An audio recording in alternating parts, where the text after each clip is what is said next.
तो जी देखिए, हमने पिछली बार सोशियोलॉजी में हम यहाँ पहुंचे थे कि फ्यूडलिज्म क्या है। फ्यूडलिज्म को बोलते हैं सामंतवाद, और यूरोप में इसे फ्यूडलिज्म कहा गया, भारत में कहा गया इसे सामंतवाद, या फिर जैसे मनसबदारी, ये ऐसे ऐसे शब्द आपको देखने को मिलेंगे। तो आप जानते हैं कि जो मेडिवल फ्यूडलिज्म था, मैंने जैसे मध्यकालीन भारत का जो इतिहास है उसमें आप देखेंगे कि सबसे ऊपर कौन होते थे जी? किंग या क्वीन, है ना। उसके नीचे ड्यूक्स बने, जैसे गवर्नर होते थे। उदाहरण के तौर पे मान लीजिए कि जो औरंगजेब है वो किंग है, सुल्तान है, तो उसके अंडर काफी गवर्नर्स हुआ करते थे, राइट। इनके नीचे फिर क्लर्जी या फिर धार्मिक प्रीस्ट इत्यादि आते हैं, क्योंकि आपको याद होगा कि नोबेल जो थे, नोबेल्स में मिनिस्टर्स भी थे, और ये लोग भी होते थे जो कि धार्मिक रूप से, जैसे मुस्लिम में उलेमा हो गए, हिंदू में पंडित हो गए। क्योंकि राजा को क्या करना चाहिए ये बताते कौन थे? ये क्लर्जी या पंडित या उलेमा मुस्लिम में। इसके बाद फिर मिनिस्टर के बाद नीचे फिर मर्चेंट, सत्ते व्यापारी होते थे। वसाल्स माने मिलिट्री ऑफिसर्स होते थे, और नीचे फिर बाकी लोग जो काम करने वाले मजदूर टाइप जो भी लोग हैं वो नीचे आते थे। तो मेडिवल इंडिया में ये एक फ्यूडलिज्म था, सामंतवाद कल्चर था। इसमें जो नीचे के जो लोग हैं उनका हमेशा क्या होना है जी? शोषण होना है। और आज हम देखें कि आज की डेट में इनकी जगह कौन ले चुके हैं। और आप यूरोप को देखेंगे तो यूरोप के अंदर या अमेरिका में जो जैसे एक टाइम पे किंग होता था, आज वहां पे सेंट्रल बैंकर ने पोजीशन ले ली है। मैंने वहां बहुत बड़े बड़े बैंक हैं, और बैंकों के जो मालिक हैं, या सेंट्रल बैंक मैंने जैसे आज इंडिया में रिजर्व बैंक है, ये उधर के जो सेंट्रल बैंकर हैं काफी बड़े पावरफुल हैं। और फिर बिग बैंकर मैंने जैसे कि गोल्डमैन सैच, जेपी मॉर्गन, बहुत बड़े बड़े बैंक्स हैं, और वहां की इकोनॉमी को ये हिला देते हैं जो बैंक्स हैं, बड़े बड़े बैंक्स। तो इनके जो मालिक हैं उनकी बहुत चलती है वहां पे। या यूं कह लीजिए कॉर्पोरेट इलीट जो हो गए, जैसे इलॉन मस्क हो गए, या फिर बिल गेट्स हो गए, ये जो रिच पर्संस हैं, चाहे सेंट्रल बैंकर हो, बिग बैंकर हो, या कॉर्पोरेट इलीट हो, इन्होंने सिस्टम को कंट्रोल करके रखा वहां पे। इसके बाद फिर वहां पॉलिटिशियंस आते हैं। माने अमेरिका में और यूरोप में बोलने की बात है कि पॉलिटिशियंस सबसे ताकतवर होते हैं, बट वहां ज्यादातर ताकत किसके हाथ में है? बिजनेसमैन के पास। किसने मजाक में कहा था कुछ टाइम पहले कि हमारे देश में मोदी जी ज्यादा पावरफुल हैं या फिर मुकेश अंबानी?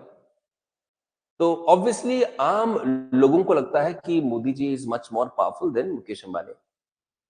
पर आप मुझे बताइए कि किसी किसी मंत्री को, किसी एमएलए को खरीदना हो, या किसी सांसद को खरीदना हो, जैसे मान लीजिए कि भाजपा का कोई सांसद है, उसे कहना हो कि भाई तू एक काम कर, 50 करोड़ रुपए ले और पार्टी छोड़ और कांग्रेस में आ जा, शायद वो 50 करोड़ रुपए के लिए ऐसा कर दे। या 50 नहीं, 100 रखते हैं मान लीजिए। 100 करोड़ रुपए बहुत बड़ी राशि होती है, बहुत बड़ी राशि होती है। तो जो बहुत बड़े पॉलिटिशियंस हैं वो ऐसा नहीं करेंगे, और जो छोटे मोटे पॉलिटिशियन एमपी बन जाते हैं उनके लिए 100 करोड़ रुपए बड़ी राशि है, और वो पार्टी छोड़ सकते हैं। तो मान लीजिए कि सपोज कर लो कि 100 करोड़ रुपए एक को देना है, तो अगर मान लीजिए हमारे 60 एमपी हैं, तो 60 एमपी को खरीदना है तो कितने पैसे चाहिए? 6000 करोड़ रुपए 60 के लिए। और अगर 120 एमपी खरीदना है, मैं डबल उसका, तो 12,000 करोड़ चाहिए। अगर भाजपा का 120 एमपी इधर से उधर चला जाए तो सरकार तो आराम से गिरा सकते हैं, और उधर सरकार आराम से बना सकते हैं। इसका मतलब कि मुकेश अंबानी ने अपने बेटे की शादी पर कुछ 15,000 करोड़ रुपए खर्च किया था, तो वो चाहे तो 12,000 करोड़ रुपए और खर्च करके इन सांसदों को खरीद करके यहां से वहां कर सकता है। तो बड़ी बात नहीं कि मुकेश अंबानी चाहे तो आज हमारे देश में जो सरकार है उसे पलटा सकता है। वो कांग्रेस पार्टी को 5, 6, 7 हजार करोड़ रुपए देकर मतलब इलेक्शंस में गतिविधियां करा सकता है। आज एक मुकेश अंबानी है, कल परसों मुकेश अंबानी जैसे अगर 50 और हो गए इंडिया में, तो फिर हमारे जो ये नेता लोग हैं वो थोड़ा पावरफुल बचेंगे। फिर बचेगा कौन पावरफुल? जो इतने बड़े बिजनेसमैन और पैसे वाले लोग हैं। चलिए जो भी है, तो फिर टॉप ब्यूरोक्रेट आते हैं, टॉप प्रोफेशनल्स आते हैं। यदि आप डॉक्टर्स हैं, इंजीनियर्स हैं, इत्यादि हैं, तो भी आप टॉप प्रोफेशनल्स, टॉप उसमें आ जाएंगे। बट इसके अलावा जो भी वर्कर हैं, टीचर हैं, या जो भी हैं, स्टूडेंट्स हैं, सोल्जर हैं, ये सारे आज की डेट में निचले तबके में आते हैं। और काम तो इन्होंने ही करना है। इनको हमेशा फील होगा कि इनका शोषण हो रहा है, हमेशा फील होगा इनको शोषण हो रहा है। परंतु सिस्टम के टॉप के अंदर बॉटम तक ये हायरार्की मेंटेन होगी। चलिए आगे डिस्कस करते हैं कि सर्फ और फ्री पीजेंट्स में क्या फर्क था। सर्फ को आप ऐसे लिखेंगे क्योंकि हमें ऐसे ही शब्द यहां छापने पड़ेंगे।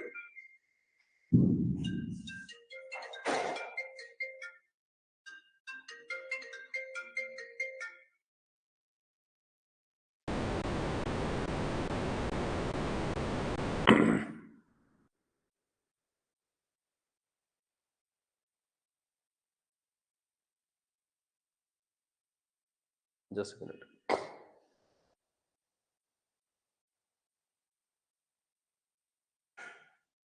चलिए, तो what I am trying to say कि सर्फ को आप सर्फ ऐसे लिखिएगा, हिंदी में लिखेंगे, इंग्लिश में चॉइस आपकी है, सर्फ। और फ्री पीजेंट मतलब फ्री ही लिखिएगा इनको। पीजेंट क्या होता है? किसान। तो ऐसे किसान जो फ्री मतलब उनकी अपनी क्या है? चॉइस है। फ्री का मतलब क्या होता है? आपकी अपनी चॉइस हो। तो सर्फ का मतलब क्या है कि peasant who were bound to a land, माने ऐसे किसान जिनको केवल इसी ही भूमि पर खेती करनी है, अर्थात they are bound to that land. इस भूमि को छोड़कर किसी और जगह खेती करने नहीं जा सकते हैं। और यूरोप में उस समय पे इन लोगों का शोषण किया गया है।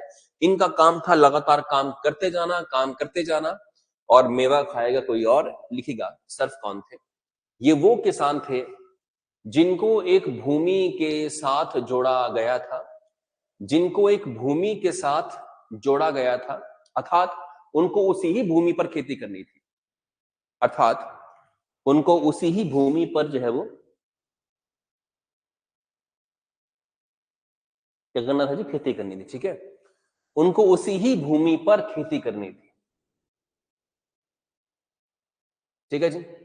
तो सर्फ कौन थे? एक तरह से do all the labor on a large farms were usually given small tracts of land that were barely enough to survive। तो होता ये था कि जैसे मान लीजिए इतने बड़े खेत पे इनको खेती करनी है, सारा काम करना है खेती का, सारा काम करना है, और स्मॉल ट्रैक्ट ऑफ लैंड माने थोड़ा सा जमीन का टुकड़ा इनको भी दिया जाएगा। मैं आपको बताऊं, आज भी लोग ऐसा करते हैं। आपने देखा होगा हिमाचल में कई ऐसे बड़े बड़े बगीचे हैं, जिन बड़े बड़े बगीचों में जो अमीर आदमी है एक रखता है वहां पे चौकीदार भी कह सकते हैं, या शब्द मेरे पास नहीं है, पर मैंने ऐसे कई बगीचे देखे हैं बड़े बड़े, जहां बड़े बड़े मालिकों की वो बगीचे हैं, पॉलिटिशियंस के हैं, कोई बड़े बिजनेसमैन के हैं, और अंदर एक छोटा सा मकान बना रखा है 2 कमरों का, जहां एक फैमिली रहती है, और उसे वहां पूरे पौधों को की मतलब काम करना सारा सारा, और 2 एक खेत उनको वहां दे रखे हैं, तुमने यहाँ खेती वेती करनी है, हम तुम्हें बस थोड़ा बहुत पैसा देंगे, तुमने पूरा बगीचा देखना है। अरे देखो, इन चुरा भरमौर में कई ऐसे बगीचे आजकल हैं जो अमीर आदमी ने परचेज कर रखे हुए हैं, और उसकी रखवाली के लिए एक छोटा सा अंदर घर बनाया हुआ है। अगर आप उसको फील करेंगे तो वो सारी कहानी यूरोप की कहानी है। वो भी ऐसे करते थे कि बहुत बड़ी जमीन पे किसी एक आदमी का अधिकार है, उसकी जमीन है, और उसके अंदर जो 24 घंटे काम करने वाले लोग हैं उनके लिए छोटा सा क्या एक जगह है, जहां वो थोड़ा बहुत सब्जियां उगाएंगे अपने लिए, जो भी उगाएंगे, घर छोटा सा है। इनको हम सर्फ कहें तो बड़ी बात नहीं होगी। तो कभी आप ऐसे बगीचे में गए हैं? नहीं गए हैं। यहां नहीं गए हैं तो आपने पंजाब में देखा होगा, पंजाब में भी जो पंजाब के जमींदार लोग हैं उनके पास बहुत जमीन है, बहुत जमीन है, बहुत जमीन है, वो घर में रहते हैं। उनके यहाँ जो लेबर काम करती है वो होते बिहारी लोग। तो बिहारियों को आज हम अगर सर्फ कहें तो बड़ी बात जो है वो नहीं है। बिहारी लोग उनके खेतों में लगातार काम करते हैं। देखिए पंजाब में आप कभी जाओगे तो बिहारी लोग काम करते हैं वहां पे, और उन बिहारियों को सिर्फ खाना, रहना, थोड़ा सा पैसा मिलता है और थोड़ी सी जमीन कि आपने अगर अपनी चॉइस का कुछ उगाना है तो थोड़ी जगह पे उगा लेना।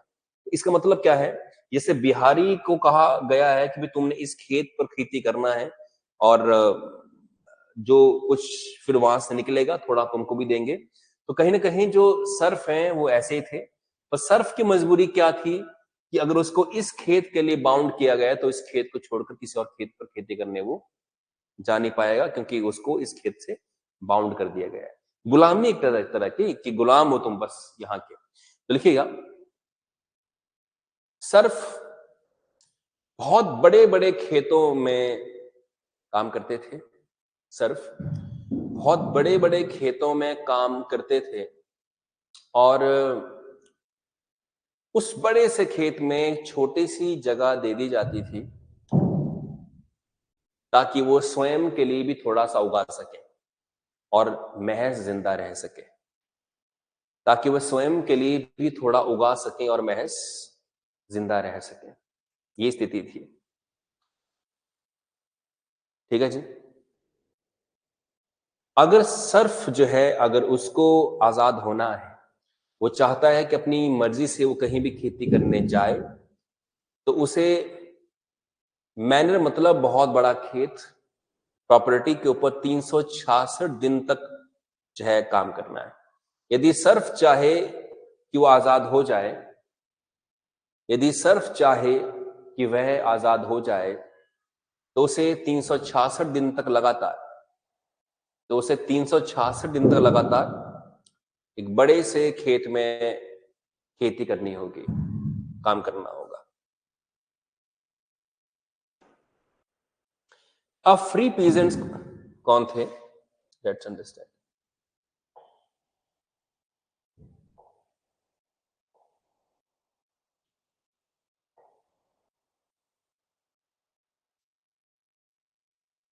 जो फ्री पीजेंट थे वो कौन होते थे? सर्फ मने गुलाम। सर्फ मतलब आप चाहें तो सर्फ को ब्रैकेट में गुलाम भी लिख सकते हैं। फ्री पीजेंट वो किसान हैं जो चाहें तो किसी भी खेत पर खेती करने जा सकते हैं। वह किसी लैंड के साथ बाउंड नहीं है। वो चाहे तो जिस भी खेत में मजदूरी करने जा सकते हैं। राइट। उनको आजादी कि तुम्हारी चॉइस है, जहां जाना जहां वहां जाओ। तो फ्री पीजेंट्स के बारे में लिखेगा, यह वो किसान थे जो किसी जमीन के साथ जोड़े नहीं गए थे, जो किसी भूमि के साथ जोड़े नहीं गए थे, जो किसी भूमि के साथ जोड़े नहीं गए थे। ये चाहे तो किसी भी खेत में जाकर मजदूरी कर सकते थे। ये चाहे तो किसी भी खेत में जाकर मजदूरी जो है वो कर सकते थे। तो क्या आपको सर्फ और फ्री पीजेंट्स में डिफरेंस मालूम चला कि सर्फ कौन है और फ्री पीजेंट कौन है? सर्फ है उसे एक ही पर्टिकुलर खेत पर ही काम करना पड़ेगा, वो बाउंड है वहां का, गुलाम नहीं होते, गुलाम रखे होते।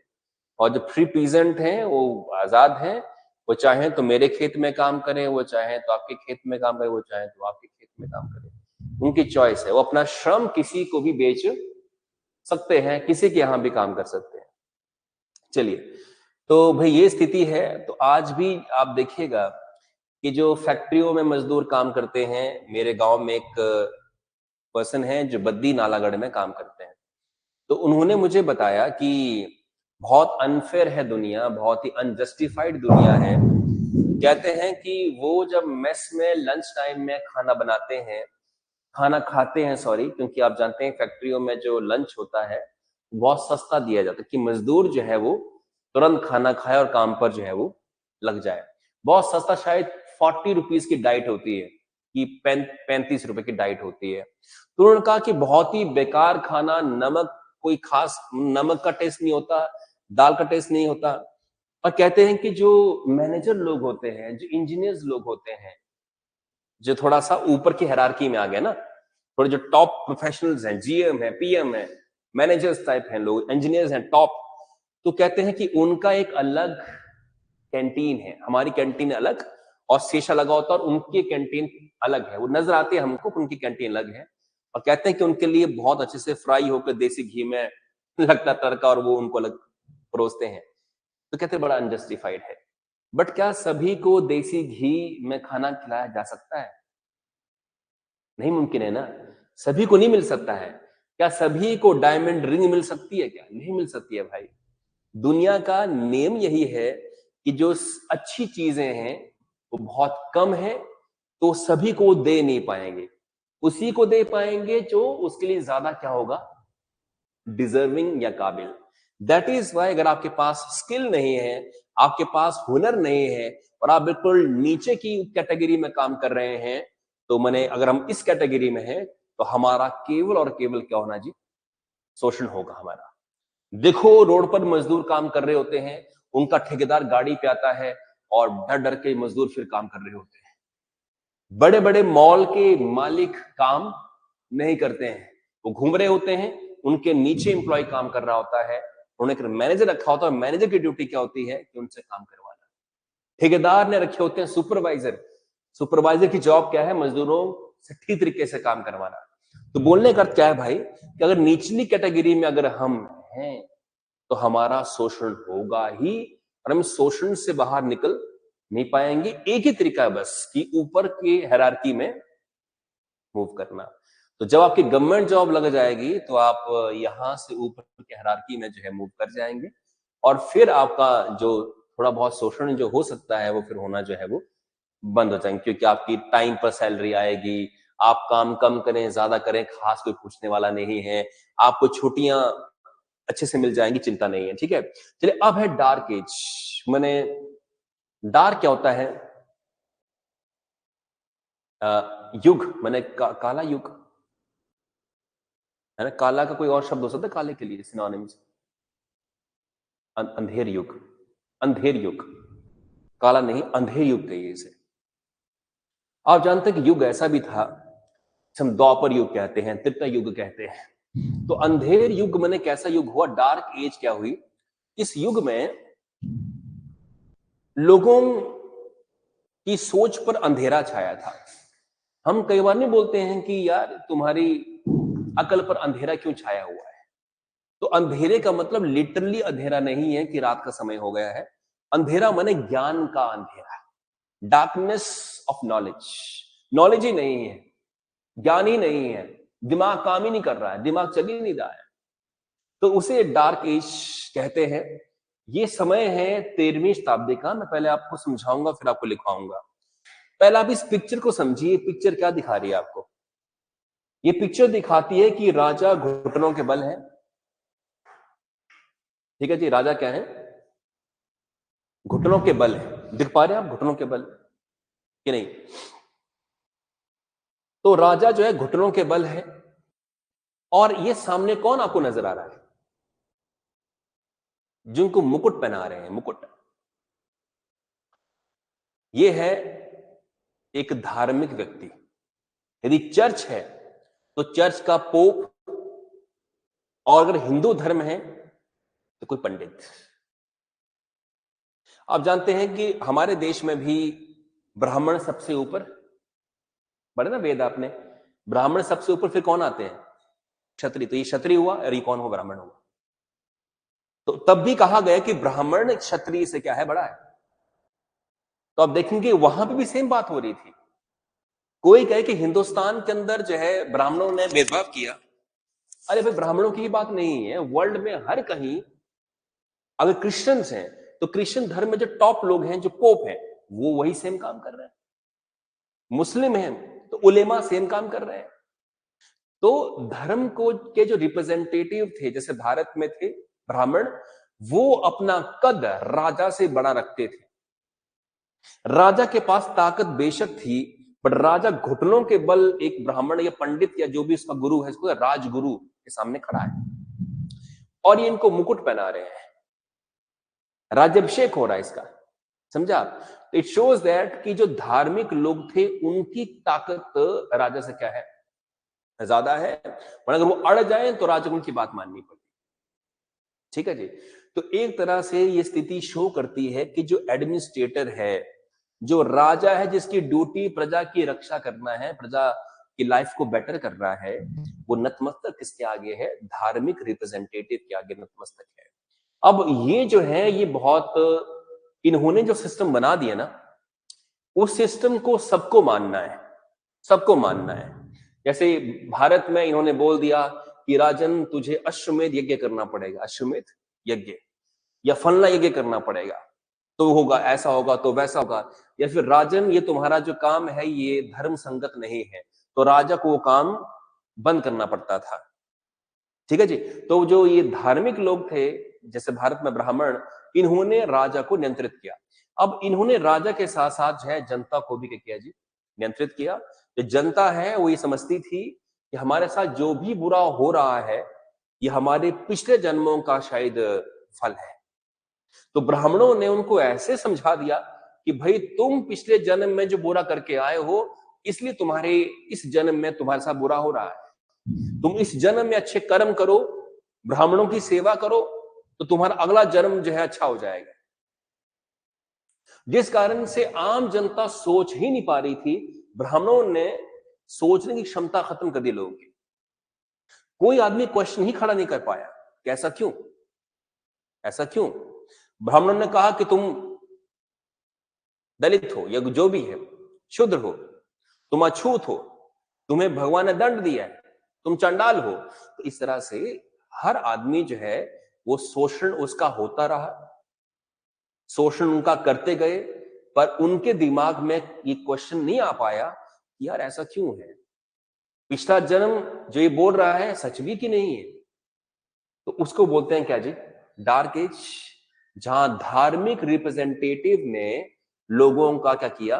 शोषण किया, और लोगों के दिमाग पर और बुद्धि पर इतना अंधेरा छाया हुआ था कि वो अपनी बुरी दशा के विपरीत सोच ही नहीं पाए कि हमारे से ऐसा क्यों हो रहा है। जैसे बाद में भारत में जब महावीर जैन और गौतम बुद्ध आए, तो उन्होंने ब्राह्मणों को चैलेंज किया कि तुम्हारी बात को हम नहीं मानते हैं, तुम्हारी बातों में तर्क नहीं है, तुम्हारी बातों में नॉलेज नहीं है। And that is why Bharat में बौद्ध और जैन धर्म कहने के बाद तर्क आना स्टार्ट हुए, तार्किक बातें क्या हुई? स्टार्ट हुई।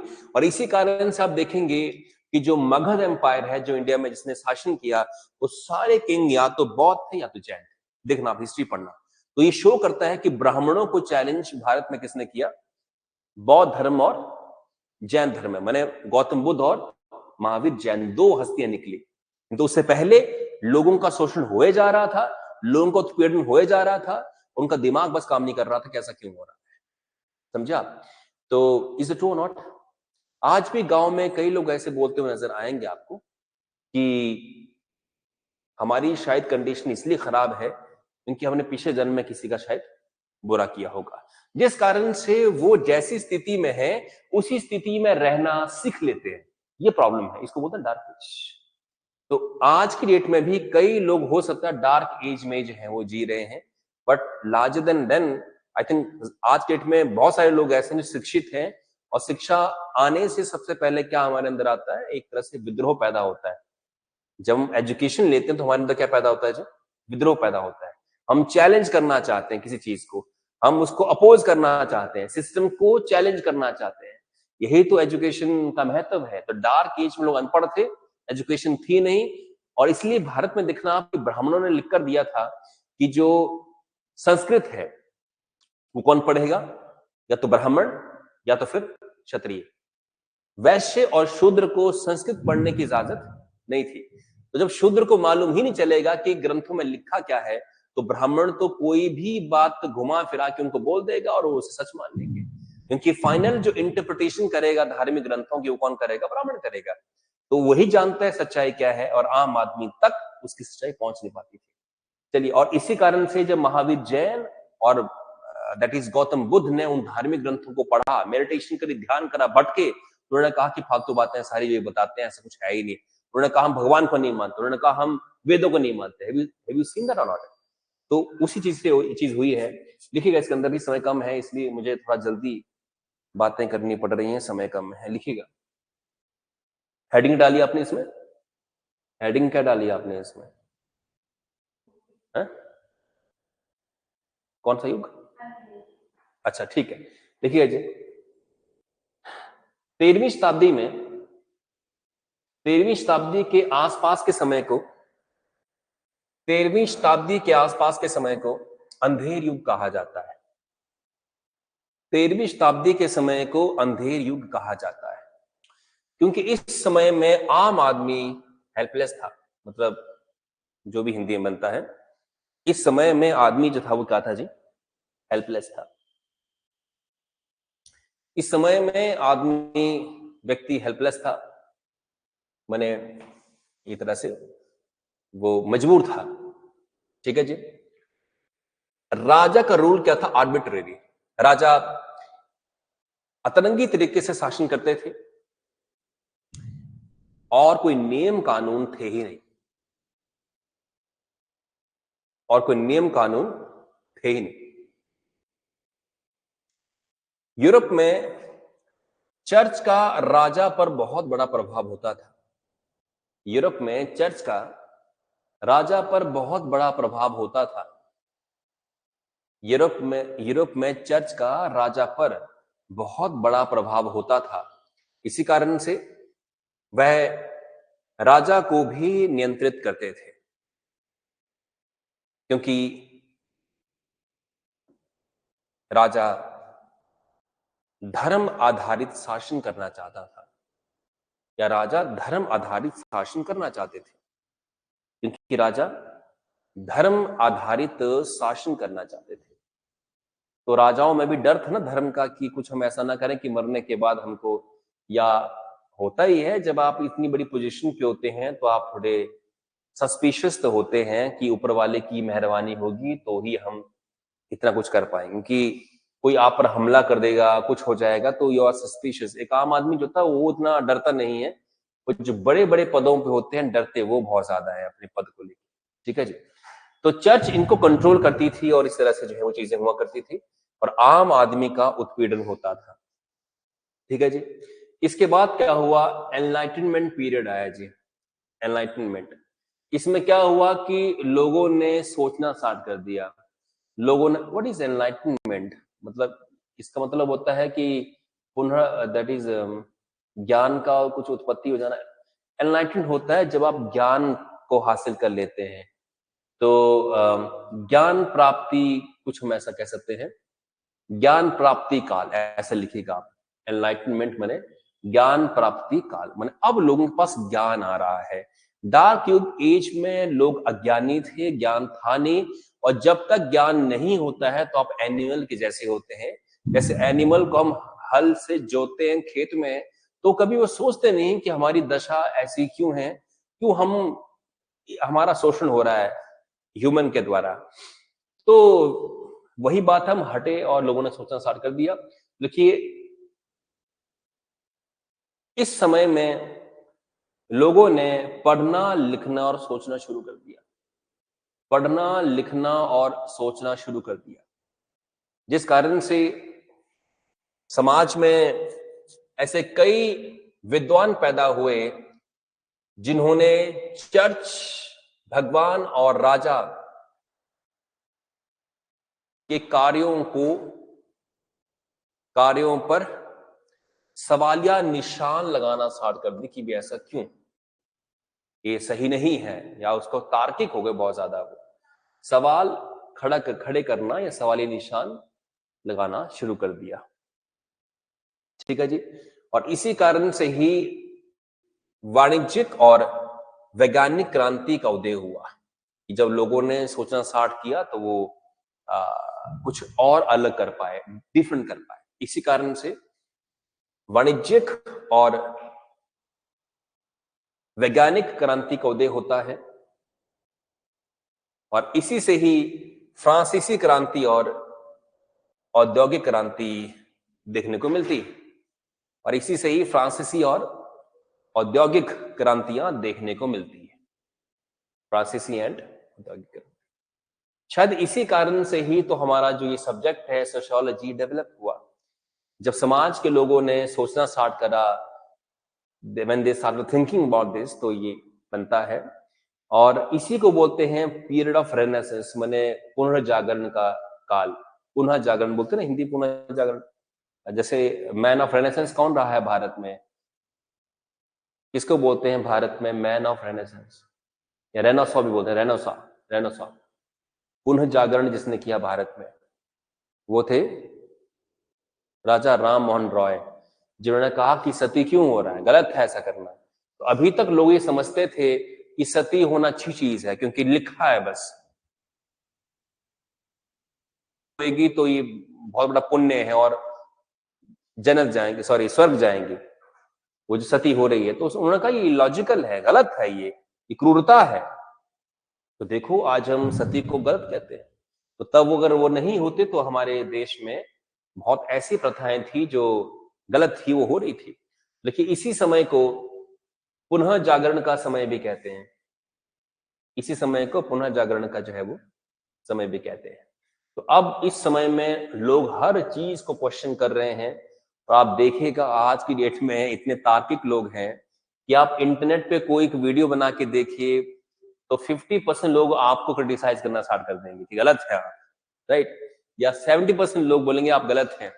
मोदी या राहुल गांधी की जो पोस्ट है उनसे नीचे आप देखेंगे तो you will see the millions comment, जहां पे क्या लिख रहे हैं, गालियां लिख रहे हैं उनको कि तुमने कुछ नहीं किया, बेकार हो तुम, वो हो। कम से कम एक बात तो साफ है कि लोगों ने सोचना तो स्टार्ट किया है, ठीक है? तो ये चीज है ना। आगे बढ़ते हैं। रेनेसां पीरियड कहते हैं। अब एक आदमी जो आपके सामने आपको नजर आ रहा टोपी वाला, ये कोई छोटा मोटा आदमी नहीं है। इस नाम है लियोनार्डो दा विंची। जबरदस्त आदमी है, वरना आप कह सकते हैं कि जिस व्यक्ति ने दुनिया को एक नई दिशा दिखाई वो ये था। जैसे इंडिया में कहते हैं ना इंडियन मैन ऑफ रेनेसां, कौन?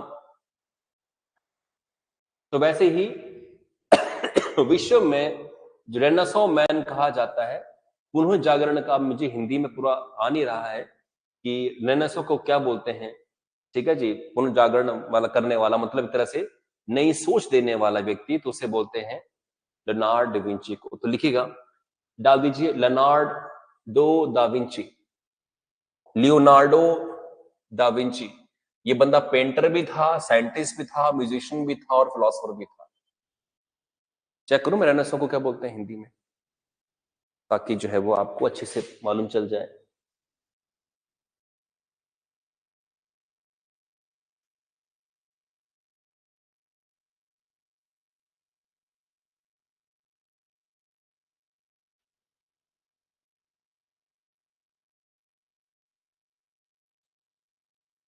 हाँ, पुनः जागरण। तो लियोनार्डो दा विंची ये एक पेंटर थे, वैज्ञानिक थे, संगीतकार थे, दार्शनिक थे। इन्हें पुनः जागरण अभी भी कुछ सेटिस्फेक्शन नहीं आ रही है। मैन ऑफ रेनेसां का हिंदी में क्या होगा?